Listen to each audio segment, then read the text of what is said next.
Welcome in. This is the Golden Boot Podcast. What's going on, everybody? I'm your host, George Hancock. I am joined by the graphics savant himself, Cody Slavinsky, aka Tiger King, and of course, everybody's favorite, Vandy Chris. That's it. We are very excited to come to you tonight in a little bit different fashion, right? So, we've been the same. We've had the same flow for for about a year. We started with one show, moved to two shows. We're changing things up a little bit, so we're pretty excited. This is the first you guys get to go on our maiden voyage, because this is the very first of our short episodes. And so the way it's going to work is we're going to have a Monday night normal live show, right? So you can catch the Golden Boot at the normal time, 8:30 Central, 9:30 Eastern. And then we will have little mini-sodes. I guess I've coined that term throughout the week of different topics. So tonight, this is the first one, and we'll get this thing kicked off. So, the first team we want to discuss, right? We're going to go through the SEC first. The first team we want to discuss is Alabama.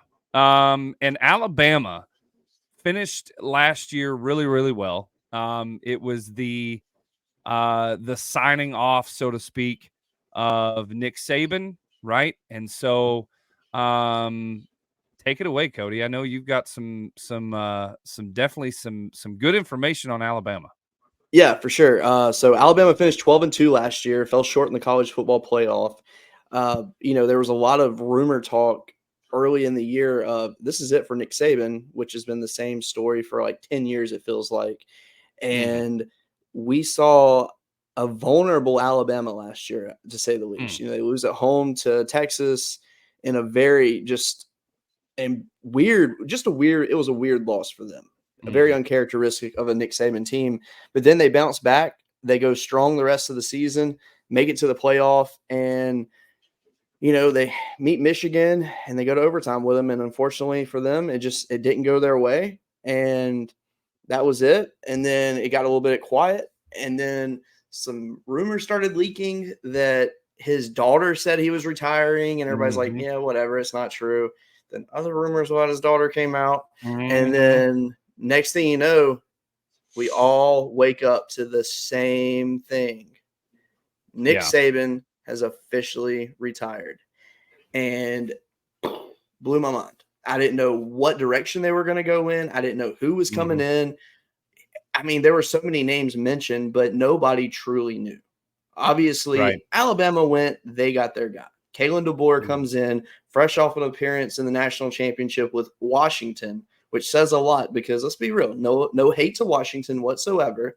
But when you look at the teams that have been dominant over the last few decades, Washington's like been in and out with it.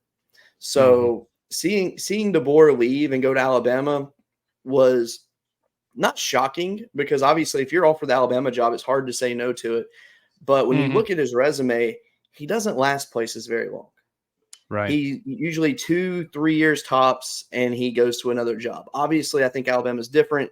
Alabama's a job where you can either A, decide to retire, or B, you can use it as a catapult to get you to the NFL. So now we get to see a new look Alabama this year that honestly, I have no idea what to expect. I know the talent that they have, which I mean, a lot of Saban's guys stuck around, so that's good for them. They brought in some guys to help fill in the gaps where needed. So now we get to see a whole new era of Alabama football, which last time this happened, they won 7 games. So do I think that's going to happen again? No. But here we are. So, Chris, what are your thoughts? I actually think this Alabama team is going to be really good. I don't think they make the college football playoffs. Okay. But that doesn't mean that they're not a good team. Sure. I feel like they're going to be very competitive. I don't think they're on the same level as Georgia or Texas or even at, I'm just going to put it out there. I don't even think they're on the level of Tennessee. Okay. People may question that, but I'm expecting big things from Tennessee, and I think I think Alabama's probably going to lose to them. That's not to say Alabama's a bad team. I think they're a good team. Yeah. It just they just got some teams in here that I don't think they match up well with. Absolutely. Well, but you bring up an interesting point, though. A very interesting point. So you say they're not. You don't see them making the playoff, which very fair, very fine to say. But my question is, do you think now that it's an expanded playoff that rankings will be done differently than normal? Like, do you think that like the smaller teams, like last year, Air Force started out strong. Are they going to be looked at differently in a poll compared to what they were looked at previously when it was a 4-team playoff? Do you want my honest opinion about it? Yes. Or well, Yeah, yes, I really do. Hot take. Those smaller schools, the G5s, the Air Forces, they started out really good, but they didn't finish great.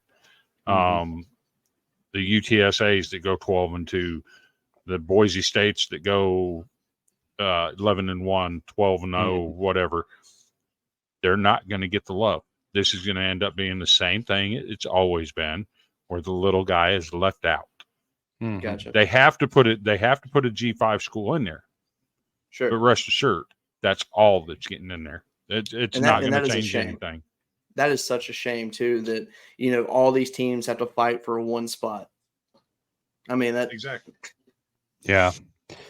Yeah, that's a lot of pressure on their shoulders. So let's take a look at Alabama's 2024 regular season schedule. So we're not going to give our predictions yet, but just glancing at this, I can see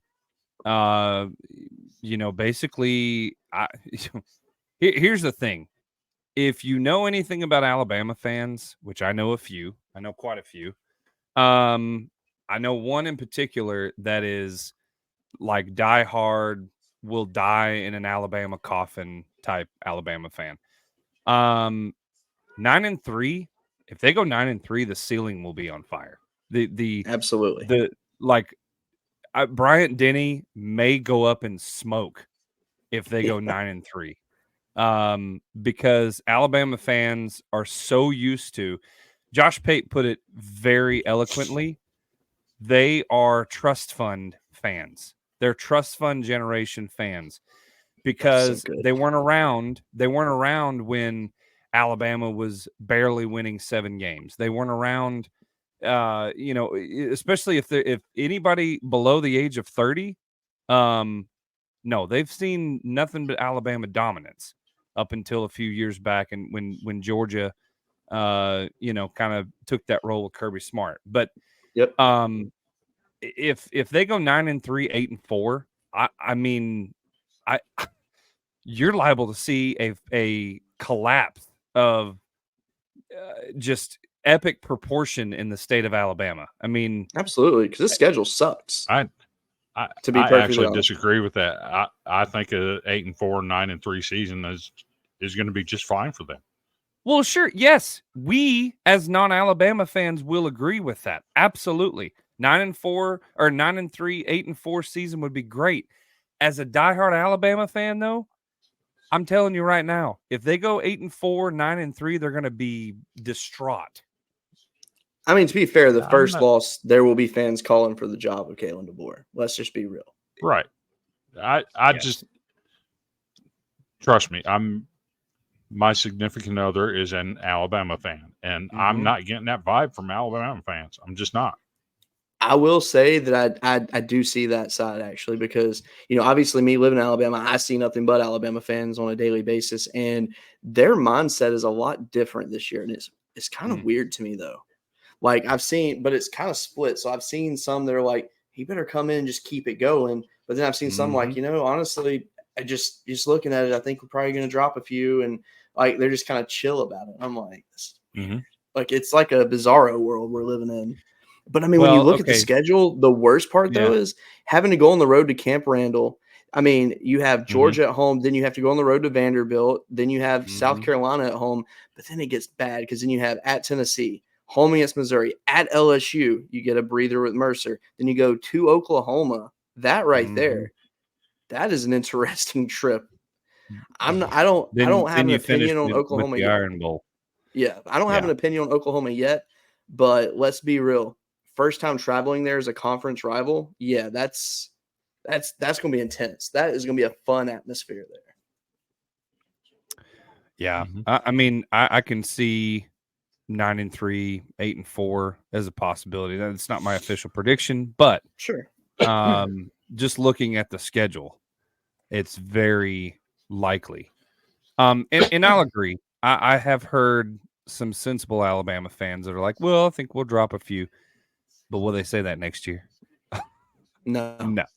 Not a chance. No. If he goes 9-3 his first year, they're going to expect 12-2. I will say this. There's one game I have circled on the schedule that I'm seeing as a huge trap game for them. And if they lose that game, then you might see the Alabama fans go scorched earth. I mean, that's September 7th with South Florida.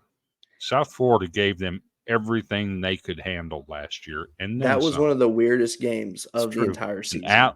Alex Golis, when he was offensive coordinator at Tennessee, he gave Alabama absolute fits. But that was a Nick Saban Alabama team. Can he do the same against a Kalen DeBoer Alabama team? That's early in the season. That's a watch for me.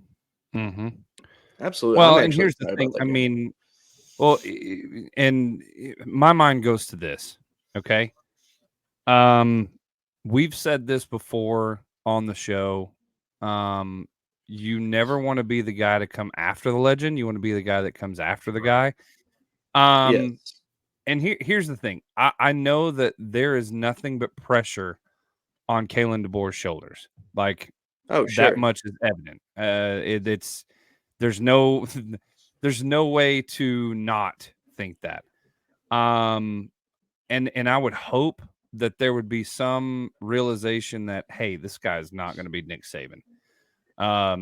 Nick Saban is a generational and will always be one of the greatest, if not the greatest, college football coaches of all time.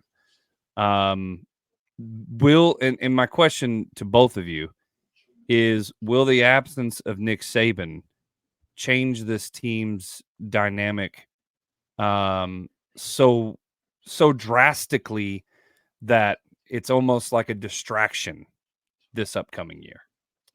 I'm going to say no. And the reason I say that is because Nick Saban still is there. He has an office in Tuscaloosa. Like, he's still around.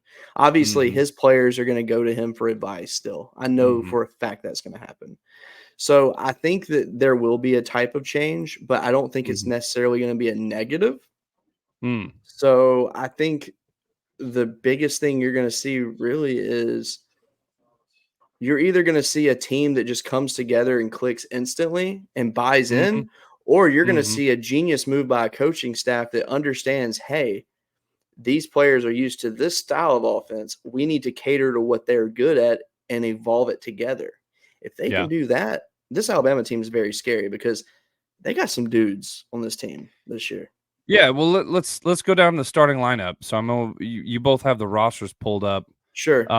Starting with the quarterback, Jalen Milroe. We've all seen what he can do. We've all seen the firepower that he has. We've also seen where he lacks. We also see where he lacks, right?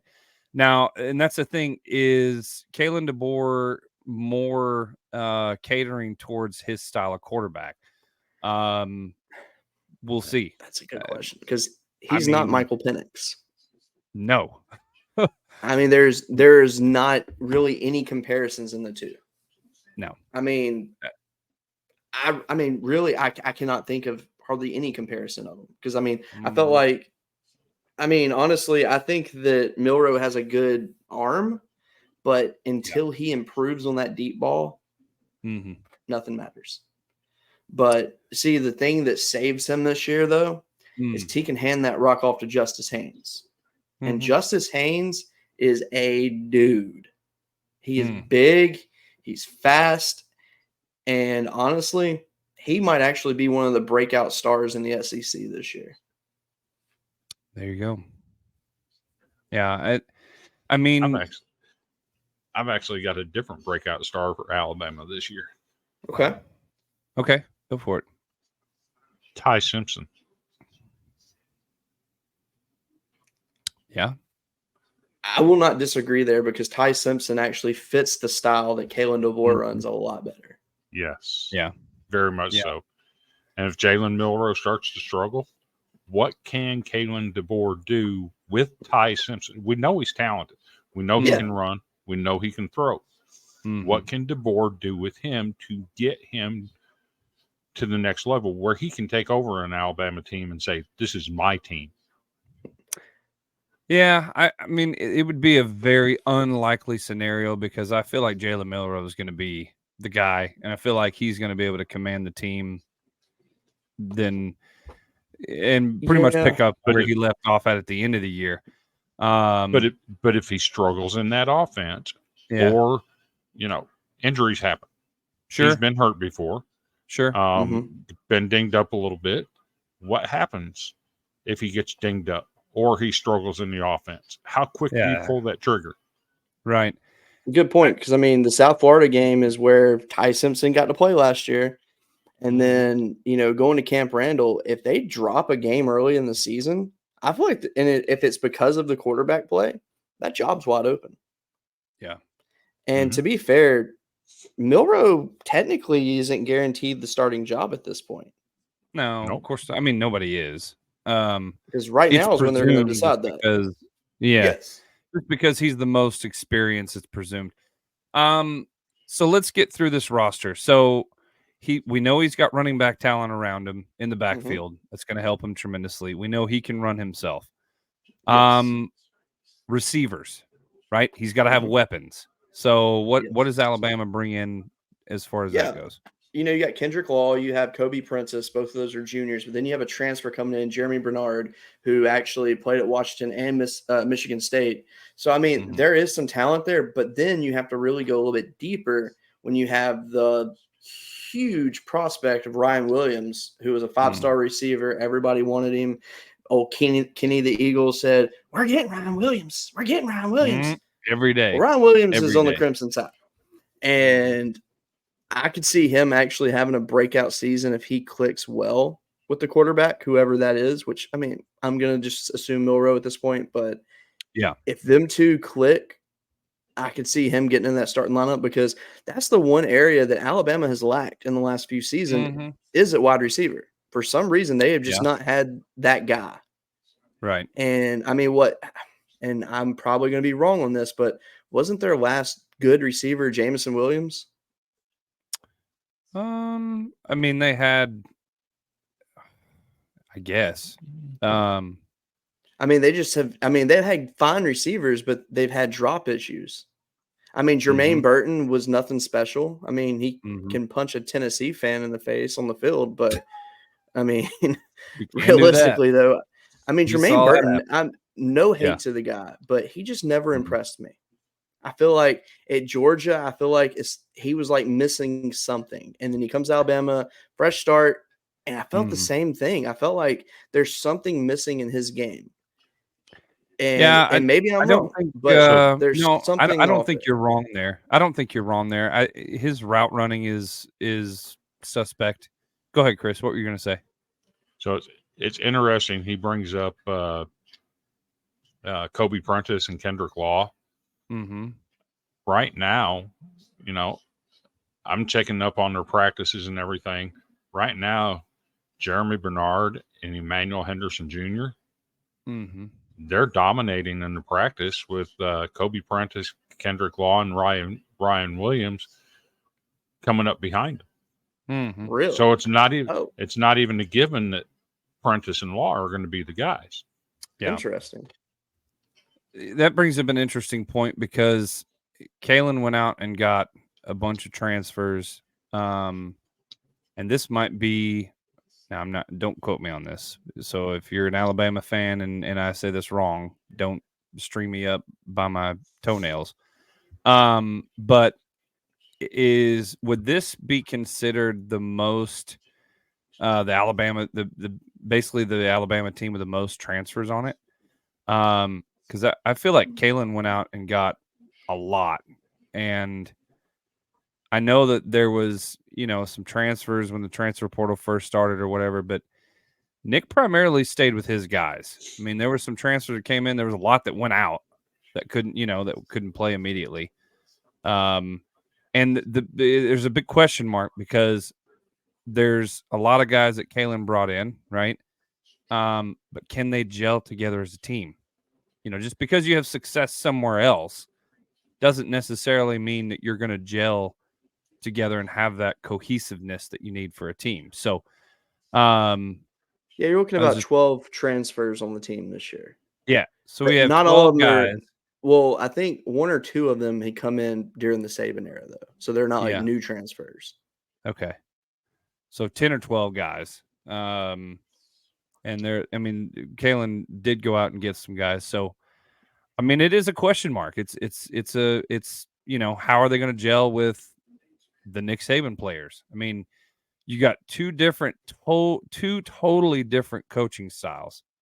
That you got one part of your team was coached and basically brought up by the GOAT himself, and these transfers coming in are straight, brand spanking new Kalen DeBoer, new Alabama era. So it's going to be a balance. It's going to need to be a balance between those two worlds, right? Those 2 worlds collide into one team.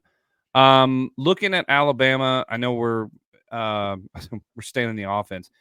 But moving to defense, right? Alabama still has quite a bit of, studs. The recruiting speaks for itself. Yes. They've returned some players. They do. Mhm. But so there is one player though that they got that I think actually can be a difference maker for them if he makes the starting lineup, and that's LT Overton from Texas A&M. Highly touted kid, and when he hit the transfer portal, a lot of people wanted him. And the one good thing for them though is their defensive line, fantastic. There's, as always, very good. At linebacker, realistically, I don't really see any holes on this defense just looking at it. And then they have veteran Malachi Moore coming back, which I used to work with his dad so I was actually working with his dad before he committed to Alabama. I was putting LSU in his head so much too. I tried. It didn't work. But no, so they got Malachi Moore, who's a graduate student this year, coming back in their secondary, which is huge for them. They've got Damani Jackson coming in from Southern Cal, who great defender. Very, very good defensive back. So I think on defense, they're going to be fine. I don't think they'll be as dominant as in the past, but I do think that they're solid. So let me ask you a question before we give our predictions. What do you think the biggest difference between Nick Saban and Kalen DeBoer is? Oh, I got that. Kalen DeBoer is he has a baseball mindset, and when he was the offensive coordinator at Sioux Falls, he was actually the assistant baseball coach as well. Oh, he played left field for him. Wow. So I think the biggest difference is Kalen DeBoer is a morning person. Mm-hmm. And they've actually, their fall practice this year, they're doing morning practices instead of afternoon practices. Interesting. Yeah, little nugget there that, that's some people that affects an entire football program. If you're used to doing it one way and somebody comes in and changes it and does it another way, you got a big difference. For me, defensively, this Alabama team, they might have the best inside linebacker combination in the country with Dante Lawson and Jihad Campbell. Yeah. The two combined for 133 tackles last year, 9.5 tackles for loss. That's pretty dang impressive right there. If they can get that kind of production from them again, that helps the secondary. That helps the defensive line. And Kane Womack is, he's actually pointing out some freshmen that look to play a lot of time in this defense this year. So I think with that combination at linebacker, they're going to be solid. And then not to miss out as well, you know, they got Graham Nicholson coming in from Miami, Ohio to take over the kicking duties, and that kid's got a leg on him. Yeah. Yeah, absolutely. I mean, I agree entirely. And so as we wrap up tonight, because we got about 5 minutes left, before we jump out of here, we want to thank you for joining us. Let's give our prediction for the Alabama Crimson Tide. Cody, you go first. Yeah, looking at it, I think they beat Western Kentucky this year, even though that is actually a very interesting game with TJ Finley, formerly of LSU, Auburn, and Texas State, being the new quarterback at Western Kentucky. Obviously, South Florida is an interesting matchup because of last year. I got them at 2-0 right there. The Wisconsin game, I've gone back and forth. I said they're going to win and lose in multiple different predictions. Tonight's show, I'm going to say they slip up and take their first L. Take second L against Georgia, and they're 2-2 going into Vanderbilt. I think they win in Nashville, but I think that game actually is not as dominating as it should be. I think Alabama will give Vanderbilt fans, Chris, hope, and but I think they'll be 3-2 after that. I think they beat South Carolina, go 4-2. I'm gonna go. They're gonna lose at Tennessee and be 4-3 right there. They're gonna beat Missouri. They're gonna lose to LSU, be 5-4 at that point. Beat Mercer, beat Oklahoma, and beat Auburn. They're gonna go 8-4 this year. Wow, Chris. So I have them losing to South Florida, Georgia, and Tennessee. I have them sitting at 9-3. I don't think that game at Oklahoma is even close. And that's not a dig at Oklahoma. I just think Alabama has anticipated this game for so long that they're gonna walk in there and throw their weight around a little bit. The reason I'm picking them to lose to South Florida, Alex Golis has just got some weapons down there. And they're doing it under the radar. They haven't got the spotlight on him. And that dude that's going to be a program to have to be dealt with. I just think they have the playmakers that can make plays in space that have always given Alabama problems. They can. It won't happen this year. But I'm going to tell you right now, Cody, if they are 2-2 after the Georgia game, Birmingham might be on fire. Tuscaloosa might be on fire. I mean, I'm going to walk around the city with a smile on my face. If they are 2-2 coming out of that Georgia game, oh my goodness. I don't want a 2-2 Alabama team coming to Nashville. No, that is dangerous. I don't need to break it down very much. I had them losing to Georgia, Tennessee, and LSU. I think 9-3 is safe. They may drop one more. If they do, it would be Auburn, because that's going to be probably the closest game on that schedule. So I'm going to say 9-3 and lock it in. All right. So there we go. Consensus 8-4 or 9-3.